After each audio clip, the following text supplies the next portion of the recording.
আমাৰ ৰাজহ চক্ৰ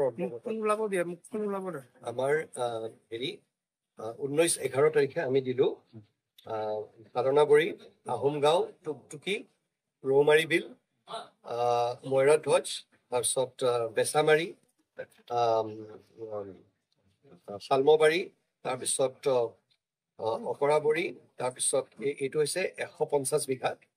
গেলেকনি বিল গোটেইখন আছে, এপ্ৰক্সিমেটলি এইটো আছে আমাৰ আপোনাৰ 80 বিঘা মাটি।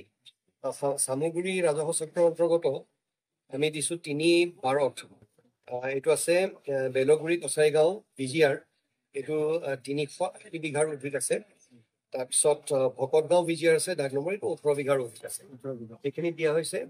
আৰু আপোনালোকে এটা কথা দেখিব, মানে কোনো চৰকাৰী নিয়ম নীতি প্ৰতি মানে সন্মান নজনোৱাকৈ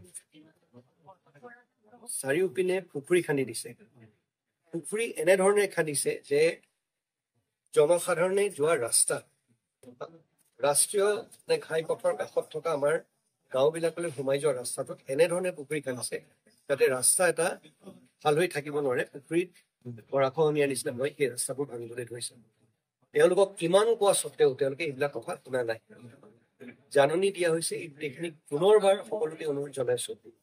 আজি যেনেকে আমাৰ এই অঞ্চলৰ ৰাইজে আমাৰ এই অনুৰোধ শুনি তেওঁলোকে নিজাববীয়াকৈ খালী কৰি দিছে, সকলোকে অনুৰোধ জনাইছো তেওঁলোকে নিজাববীয়াকৈ সেইখিনি যাতে খালী কৰি দিয়ক, অন্যথা আমি বিধিগত ব্যৱস্থা ল'বলৈ বাধ্য হ'ম। আৰু এই উচিত অভিযান নগাঁও জিলাত অব্যাহত থাকিব। সম্পূৰ্ণভাৱে মানৱতাৰ প্ৰতি এটা দৃষ্টিকোণ এটা